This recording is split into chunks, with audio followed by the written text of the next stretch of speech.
umaga po mga karehiyon. Ako po ang inyong lingkod, Felix Barrios. Taga rito kasama nyo para po sa ating GLF updates ngayong umaga. Alas 11 po ng umaga. No? Kanina ay tinignan natin yung site at makikita na busy-busy yung mga kawani ng ating LGU dito po sa City of San Fernando, Pampanga. At yung mga vendors at mga partners abalang-abala sa paghahanda dito po sa ating site. Makikita nyo rin sa aking likuran na tayo rin dito sa CLTV ay abalang-abala rin sa inihahanda nating programa para sa mamayang gabi, no?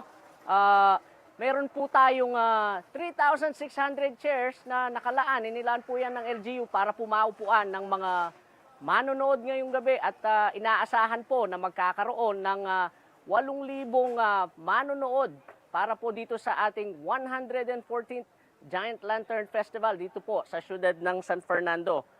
Alas 4 po ng hapon ay bubuksan na po yung mga gates para po makapag-umpisa tayong umupo at maghanap ng matatayuan o mauupuan para po maganda yung ating pwesto. Mapanood po natin yung ating 10 parol dito po sa Lantern Festival na gaganapin ngayong gabi. Pagdating na po sa parking ay lahat po ng parking ay mayroon po yung karampatang karatula. Ang parking po ng ating mga manonood ay markado po ng guest parking, no? At yan po ay nakakalat dito po sa paligid ng Robinson Star Mills. So, tingnan nyo lang po yung mga parking lots na mayroong karatula na nakalagay ay guest parking.